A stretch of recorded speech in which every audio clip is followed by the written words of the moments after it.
was delightful to find that you can have a physical connection with other men and not have it be, are you gay for this bloke, as you said. I just feel that's a reductive way to look at what intimacy is. And I'm trying to be in an expansive place where answers are bigger, not smaller. So, yeah, that's a lot of what my work in this space has been about, is about trying to find an expansive answer rather than a reductive one. Hi, and welcome to what is a Rite of Passage. I'm extremely happy to have Ruben Cahill with us today. Ruben has been a mentor of mine since I was introduced to this work, and he's become a close personal friend. Since I've known him, his professional careers have spanned from primary school teacher, carpenter builder, and is now the principal of a school in Castlemaine in central Victoria. Ruben's emotional capacity has taught me so much over the years. Please join us for what I hope can be a deep and rich conversation. We acknowledge the Jara people, the traditional custodians of the land where this is being recorded. We acknowledge elders, knowledge holders, past, present and future, and may their ceremonies and initiations be remembered. May this feed and heal the country on which we live, work and play. Do you want to check in? Yeah, g'day. Thanks, Dan. Yeah, thanks for that. That's lovely to just hear a 3 or 4 sentence summation of mine and your relationship over the years. Yeah, I'll probably throw in there that in doing some pretty amazingly deep processes, you've become known as the Rock for me. And if I slip into calling it Rock, then that's just where it comes from. And that's not because you're hard and stable, but just because you're an anchor point at different stages. So I've seen you be hard and stable and fluid and not so hard at the same time. So, yeah, no, I'm grateful to be here. Thank you.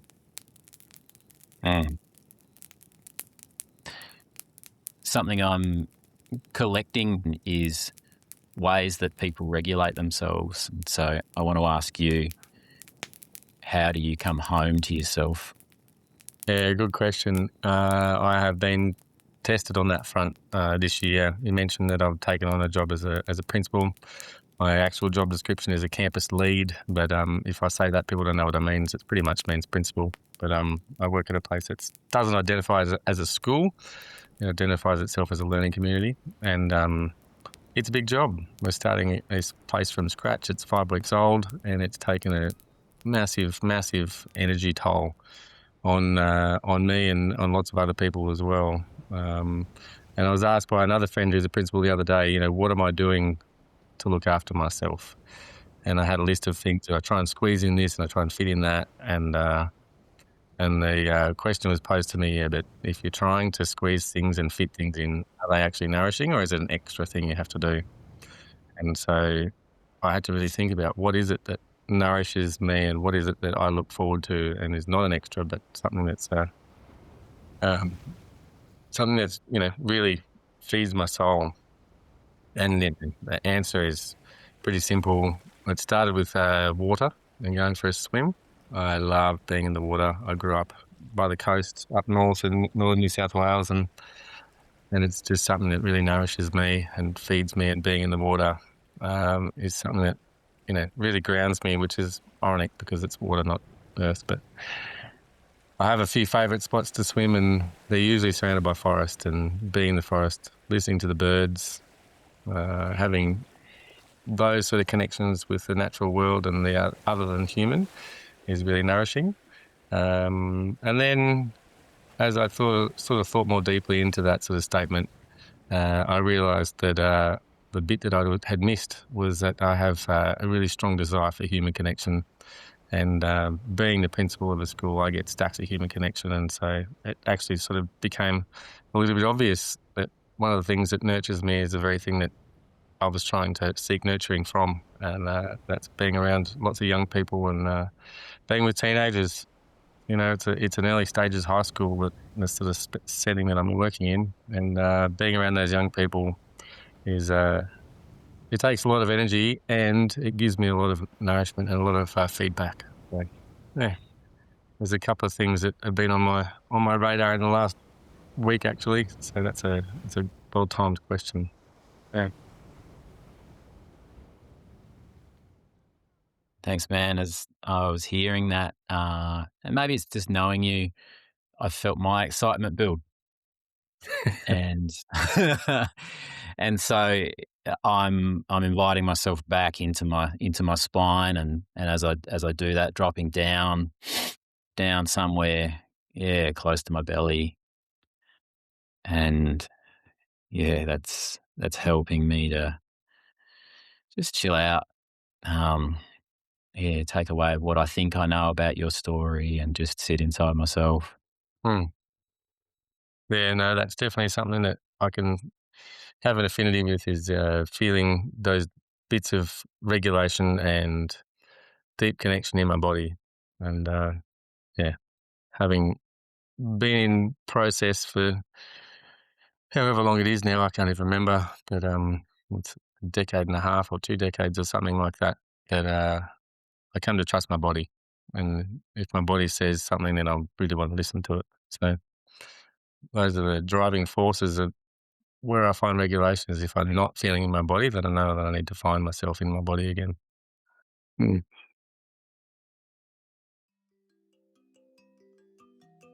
Hmm.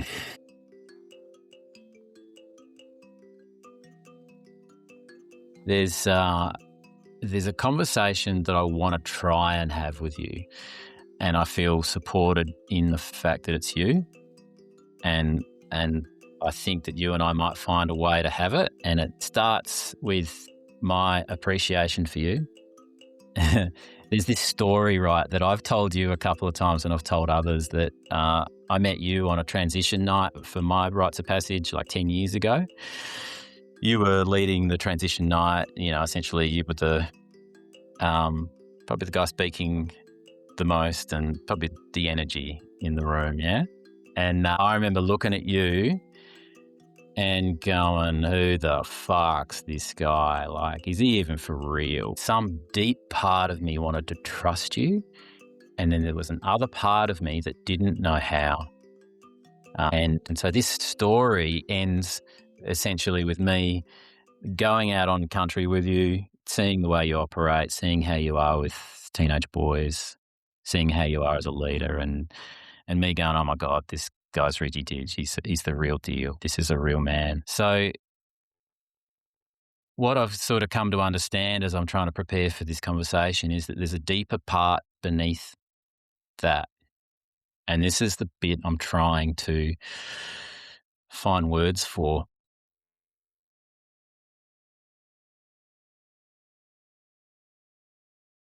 When I first met you, I saw a man that was deep, solid, and safe.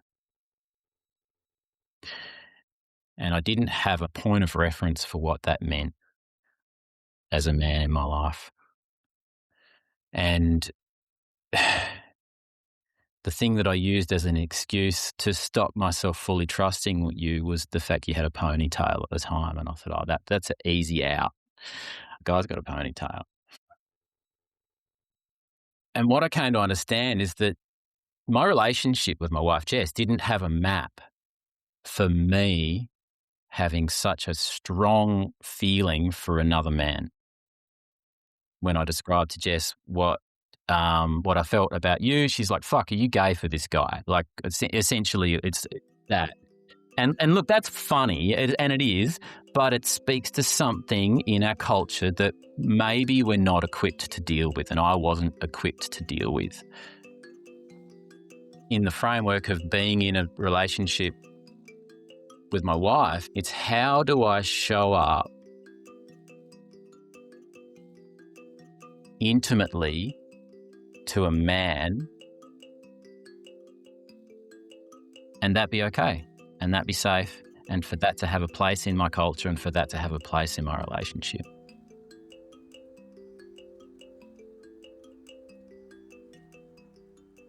I got 4 things out of what you just said then. And the ponytail was an interesting observation because I hadn't really pegged that was part of it, but it was already something I was thinking of. So the first thing is that about that time, I was doing Rites of Passage here in Castlemaine, and it was heavily dictated by a massive grief episode in my life. And that is the death of my son, who was 7 years old. His name was Oshi. And I'd been through a rites of passage once, and then he was involved in a car accident and subsequently died as a 7-year-old. And the hardest thing that I could do was to be in ceremony with fathers and sons. That was just the most. That was the most tremendously challenging place I could put myself. So that's where I felt that was where the greatest healing was in my journey at that stage. And the ponytail was part of that process. I'd shaved my head the day that he died, and I'd left a circle of hair on the back of my head, because those are the only cells in your body that don't regenerate because they're dead cells. So the hair that was on the outside of the end of those ponytails was the only bits of my body that would eventually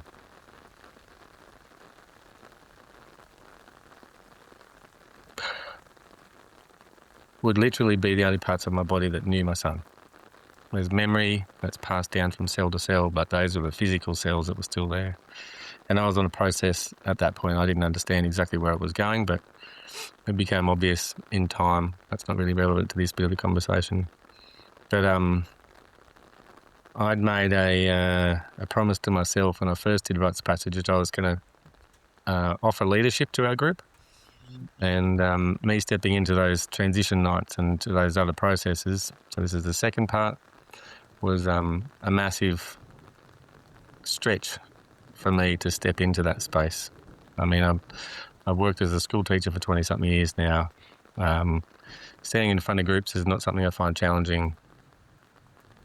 Being in lots of ceremony, I don't find it too challenging to be able to find my vulnerability.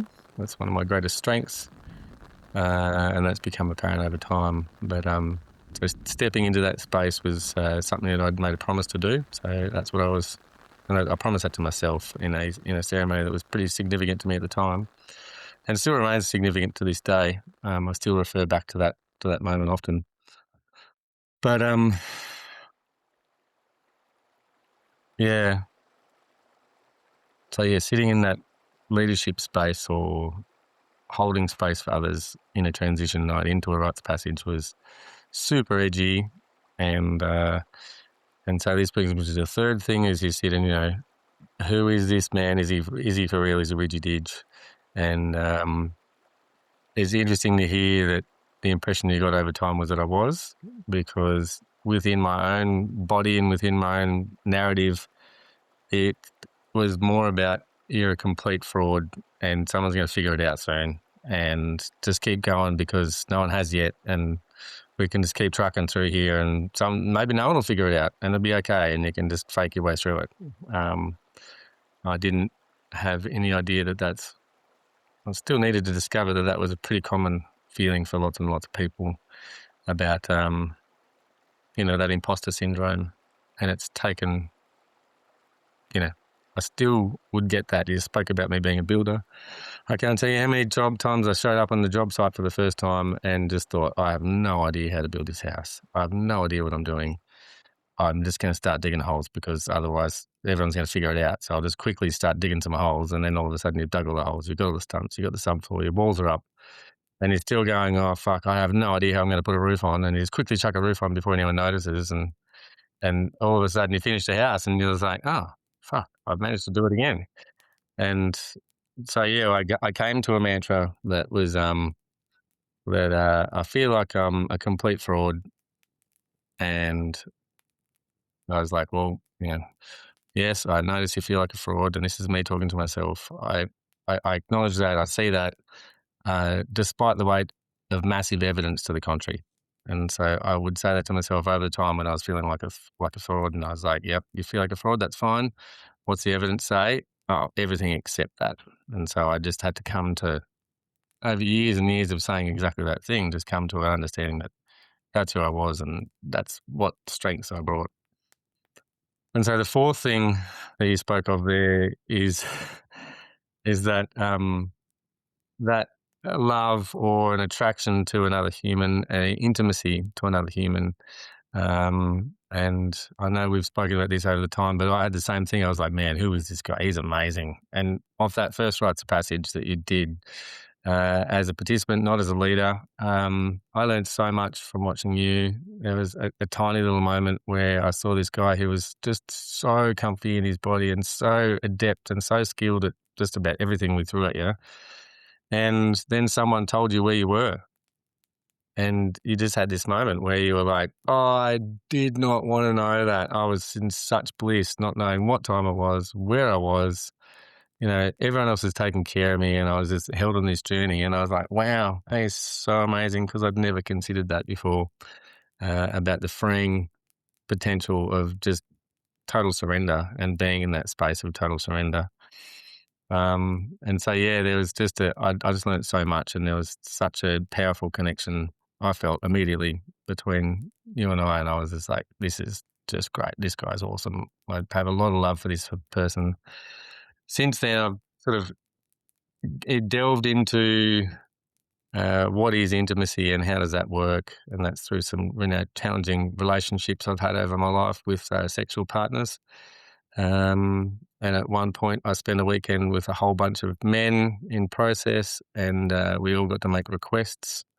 And my request was that someone touch me, just in a platonic way, just hold hands or a hand on the leg or a hand on my back or something. I just needed to feel the human touch of other men, because I hadn't felt that for some time.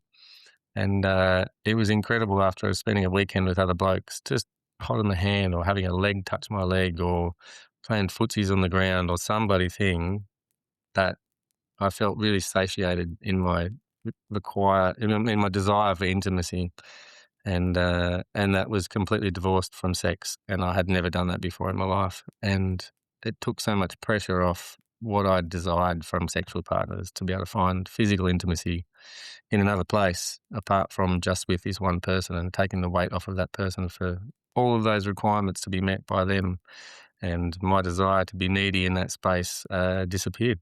And it was delightful to find other men and find that you can have a physical connection with other men and not have it be, are you gay for this bloke, as you said? Because I just feel that's it's a reductive way to look at what intimacy is, I suppose. And I'm trying to expand and be in an expansive place where answers are bigger, not smaller, and answers create other questions, and they're open to different things, different ideas. So yeah, that's a lot of what my work in this space has been about, is about trying to find an expansive answer rather than a reductive one. Yeah.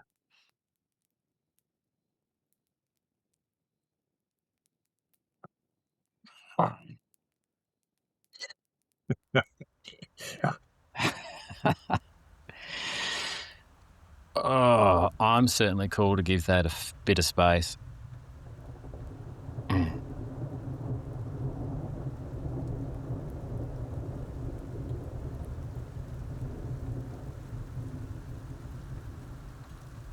Yeah, I feel pretty blessed. I've got a man sitting in front of me who has clearly been asking the same questions as me.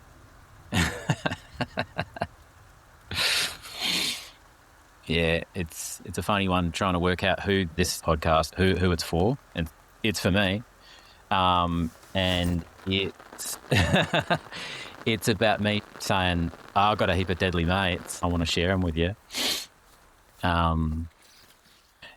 I don't think these are entry-level conversations. I think these are practitioner conversations, and I've been really lucky to be a part of other conversations about Rites of Passage recently. And my opinion is that this is a cultural thing that we're still building. We might be rebuilding it. Remembering it, I like to think of. We might be remembering it.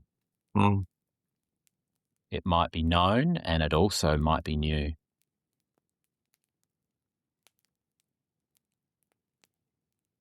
Yeah.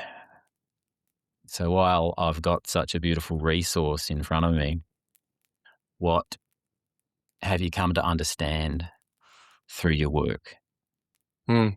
in Rites Uh, of Passage? yeah, okay. Is that all? All right. Uh, I think that I'd like to touch on first on the remembering, or how the ceremony that we have in Castlemaine here has come to pass, and it was gifted to us from some men who've been doing rites of passage in Kangaroo Island in South Australia. They brought it to us here in Castlemaine. I wasn't part of the group at this stage. 16 years ago in 2010, and they sort of set it up and ran it with a few of the men here, and then they had 2 years before they ran it again. Well, they didn't actually run it. The next time they come and watched the local guys run it. Well, the local guys got one go, and then they were asked to do it, which is pretty bloody brave if you ask me. And but that's what they did. And then they had another go, and then I showed up. So I was part of the fourth iteration of what it was, and it was very, very different than the ceremony and the process in which we do now. It was a different length. It had totally different elements. There were some elements, there were some archetypes that are definitely the same in that process. But the thing that has changed it most significantly for me is that there was a very deliberate process of listening and sitting on country and listening to what the messages came out. And as we changed things, it was almost as if the land itself was telling us exactly what it needed in certain spots. And if we were able to listen, and sometimes that happened through accidental sort of means where we'd be on a place and we'd do a ceremony or do some sort of process and it would just not land. It just wouldn't work. And then we'd talk about, well, what does that space need and what does that place need? And it was remarkable when we did figure out what worked on that space and what worked on that country, that those places have held that same type of process in that same type of ceremony over and over again. And they have been some of the most deep processes I've been in such a short. It's a 4-day process here in Castlemaine, so I'd say that it's a short process because it takes time to get into those places. But some of the ceremonies that have happened on certain spots have just landed really well, and other places we've tried stacks of different types of processes, and they've sort of flit and change, and that's to me the land speaking to what is needed on that spot or what that place is actually for. Um, so yeah, it's not so much about creating as opposed to listening, and that's why the process of remembering for me is a process of listening, deeply listening to what's going on and what that particular place is called for. Even the smallest things, the smallest flies, will have big messages for us some stage. Mm. Yeah, is there any more you've come to understand? Yeah, there is actually. That's where I was trying to get to before we got distracted by a fly. Was that this men's rites passage work uh, has put me in touch with my the sacred or the inner feminine, and hanging out with a lot of blokes has taught me to be a lot more feminine. And hanging out with a lot of the mixed gendered parts of my life, seeing other men be vulnerable has allowed me to access that within me as well. All my men's work feels like it's all about being in touch with the feminine with inside. The masculine bits are easy to reach quite often, but yeah, to be in touch with those feminine aspects is what men's work and the rites of passage work with, especially with men's rites of passage. What that's really all about for me. That's probably the biggest learning I've had on that space. Hmm. I went to bed last night um, saying something very similar to myself. One of the biggest impacts of rites of passage for me is getting in touch with the feminine. And then this voice said, "What does that mean?" Yeah. Can you answer that? Because I'm not sure I can. Yeah, just toss me under the bus. That's great. Thanks, man. I have no idea what that means. But I suppose the feeling in there for me around what is the feminine can only be answered from within my own, personal perspective. For me, the masculine was learnt through my birth family. That's where I grew up watching men, and there was some pretty over the top physical violence. Not exclusively directed at me, but there was definitely some. A lot of it was directed at others. There was also a lot of the feminine which was not listened to, and the female perspective was chastised or talked down to, and it seems like that was at the cost of those largely men who would not listen to their mothers or their wives or even their daughters. And so, what does the feminine mean for me? It means it's some sort of maybe it's a reaction, but it's maybe it's not even an opposite, but maybe it's just a part of the whole that makes up me as a human. And that side had not been that tapped consciously. If I look back, it was always pretty prevalent unconsciously, and I had loving relationships with many different people in a friendship place, in a family sort of style relationship, in sexual relationships. I always had wonderfully positive relationships. But with myself, I didn't really have an understanding of what my feminine was and what that was to me. And I suppose it's that softness, it's the willingness to stop and listen to a bird. It's the willingness to notice that there was, wallabies under that tree, and to find that that was actually magic. It was the willingness to notice what was the thought I had in my head before I saw the wallaby. Like, what is the wallaby actually telling me by hiding under the tree and then running away really quickly? Like, what was I engaged in previous to that? Is it answering a question? Is it providing me with stark contrast? Is it a messenger in some way? And I suppose it's the thing that I'm trying to say is that the feminine sort of allowed me to access the mundane place that magic holds in all our lives, and it's not the exclusive or the very rare thing, but magic is just all around us all the time. And the feminine allowed me to see those bits of synchronicity and magic that I hadn't seen from my really consciously masculine perspective of that's just a wallaby. And it was sitting there because it was probably having a rest. Well, that's one answer for sure, but I was thinking about, I'm just thinking of going for a walk yesterday, exactly as happened. And I was thinking about where I was, and I was feeling like I was hiding from some stuff and I needed to run away. And here's this animal who was hiding and runs away. And it was emphasizing that that's something that was true and was real. And I needed to not be a wallaby, but to stand up in the bright sunshine and sort of let those fears come out and let them be named. So it was just a wallaby under a tree, under a little bush.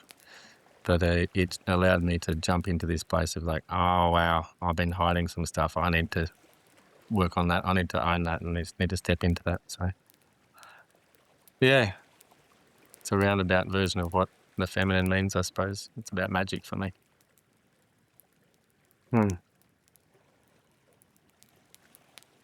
For me, it's like reflection.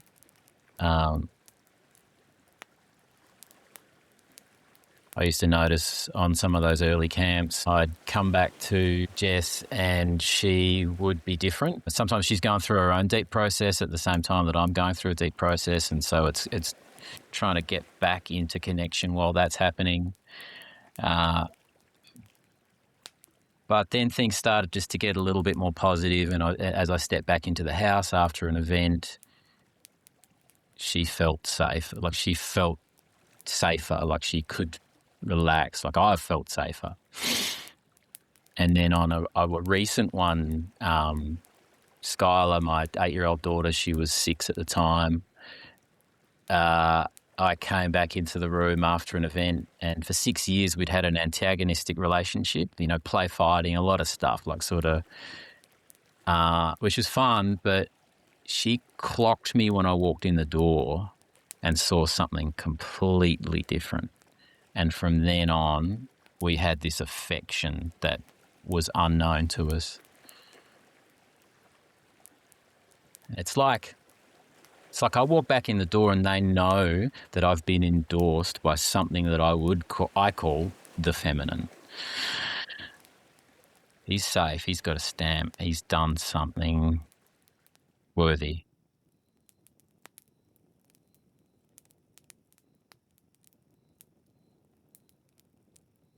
That reminds me of a Rites of Passage story that's not mine. It happened in this town, Castlemaine, where there was a Saturday market that's on every Saturday at Wesley Hill. And there was a young girl, maybe 3 or 4. As I said, I wasn't there. This is just a story I've heard many times, but it really sticks and speaks to what you just spoke to about something's happened and there's some safety there, or there's some solidity that I can trust. So this young girl's at the markets and she was lost. She lost her parents. It's not a big market, but it's big enough that you could not see everybody in the whole place at once. And so this young girl, 3 or 4 years old, is upset, is starting to cry and feel that absence from her parents, and noticed that there was a bloke there, and this is whose story it is. It was a dear teacher and mentor of mine and yours as well, called John. And this young person walked up to John and said, "Can you help me? I've lost my dad." And he's like, "Sure, no worries." And so he held this young girl's hand and they walked around and said, "When you see your dad, you just let go of my hand when you're ready and we'll walk over to him." So they walked around for a minute or two, and it wasn't long before, a dad who was like, whoa, eyes darting, like, where's my daughter? They spotted each other. She ran over and John walked over and just sort of said, "Look, I'm glad she's found you." And the dad was giving her a cuddle, and she was, just expressing her relief at finding her dad again. And she said, "Dad, I knew that man was safe because he had the same braid on that you wear." And he was another Rites of Passage man. And she knew, this 3 or 4-year-old knew, that if you wear that braid, and it's a sacred and, symbolic item of our ceremony and our process, that only men who've been through that process have one. She knew that anyone wearing one of those was a safe person. And that just speaks volume to the work that's done in Rites of Passages all over the place, but in particular, our one in our little town. Yeah, I just think that story's just heaven when I'm challenged at any point. If I know I reach for my Rites of Passage braid and put it on to help me, it reminds me of the giants I know. It reminds me that I'm one of them. Yeah. Once I hear about you walking back into a family that they notice in some way, the physical form might be the same, but there's a shift inside that is palpable. It's measurable. You can see it. You can feel it. Mm. Mm. Yeah, thanks for sharing. I like that story about you and Skylar.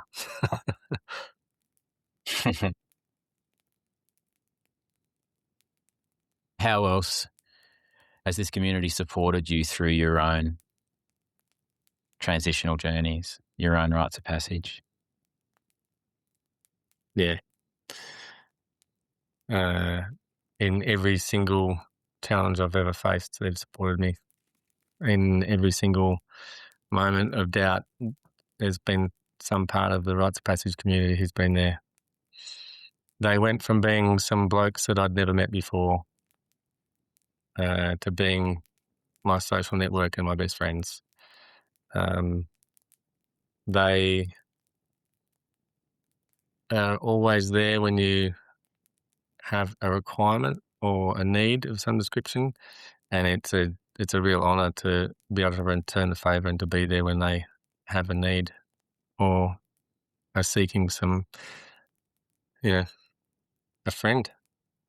They've been instrumental in this last third of my life, essentially, of being the people in my life who have shown up. They've become uh, family, and the being with those people, being with those men and the women as well. It's not just men's work because there's women's rights passage as well in this town. There's a large collection of people who are not men who have been like family. And chosen family is a different thing than the family you're born into. And I think that's probably what community really is it's a bunch of people who you choose to be part of. And I definitely choose to be part of that family and that group of people and to put my energy towards supporting them and feeling supported by them as well. Sometimes I think the hardest bit is to actually remember to ask for help. Even after all these years, there's still a bit of a fear of actually saying what I need. And it's always ridiculously evidence that people are really willing to help when you actually do ask. And that sort of is a reminder to go, just be brave enough to actually ask for help. Because it's one of my biggest challenges, that's for sure. Yeah, being that island is not necessary. And the hero's journey is, a very lonely one. Mm.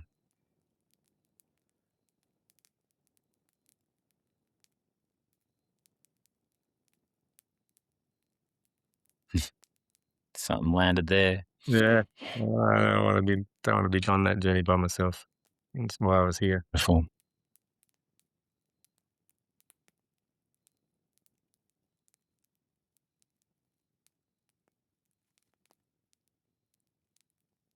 There's a story that I tell myself, and it's end of last year. I watched you lead the charge on an event, on a Rites of Passage event, and this year I put my hand out for the baton.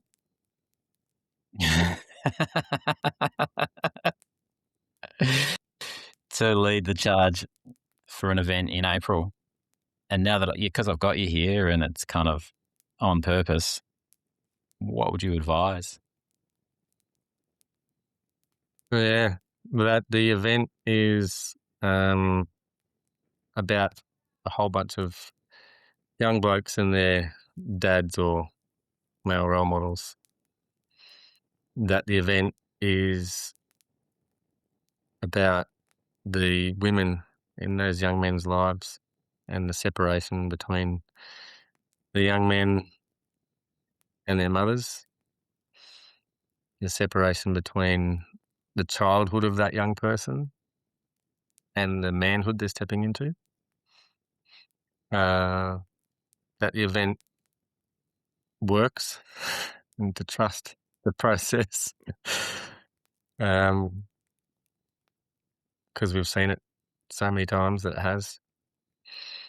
That the event will reveal itself to you as you go along with those others who are lucky enough to stand beside you, Damo. But in reality, the event is actually all about you. And you've put yourself in a spot that has an incredible amount of potential to learn some really, really deep lessons and be mindful of the questions you ask because the answers may just show up. Yeah. So, yeah, if you're willing to go to some places, then, what am I trying to say?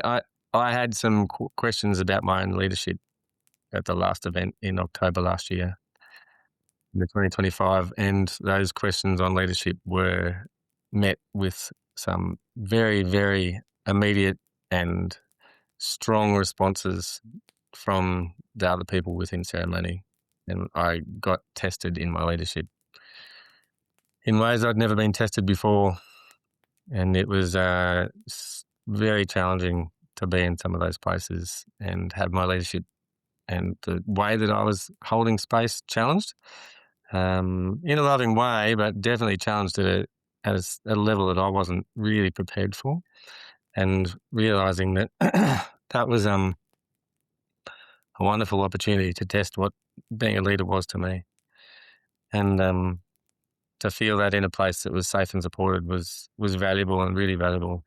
Because not long after that, I stepped into this job as the campus lead of a brand new high school, and my leadership has been tested again. But I knew that I'd had some of those questions already asked of me, and I'd responded with kindness, compassion, and generosity, probably with curiosity as much as anything, really, to those people questioning me. So I learnt a great deal about my job now from doing that last year, and that was a great gift. Yeah. And then there's a million other things that you'll learn as well.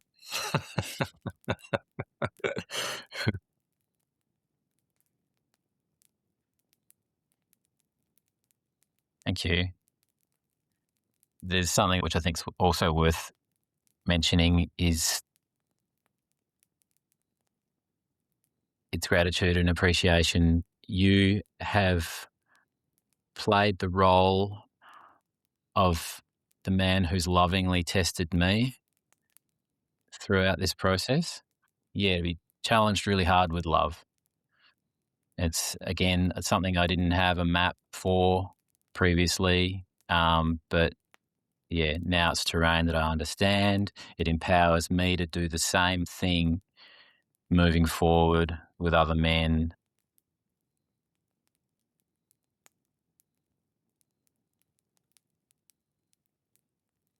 Thanks. To have that trust with someone that you can actually challenge them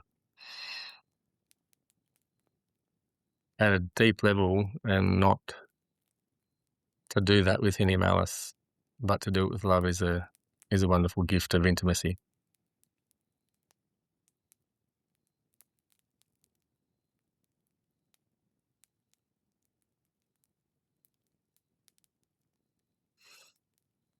Mm.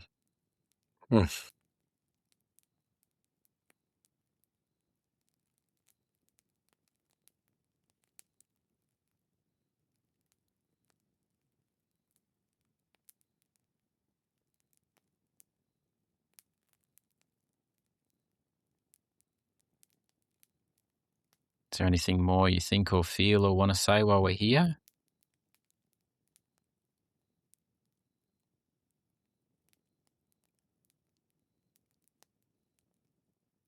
In 2 and a bit weeks' time, Ceci's on her rites of passage with the women, Ceci and her mum. So for the first event in, I don't know, a long time, I don't have a role to play in that rites of passage, except one of the best ones is to be a dad. That's Yeah, so it's a long time coming, man. Well done for a long getting to time. that, Oh, bro. That is a feat. yeah. Well, I still have some fear that there'll be some little last minute thing, but Of course you do.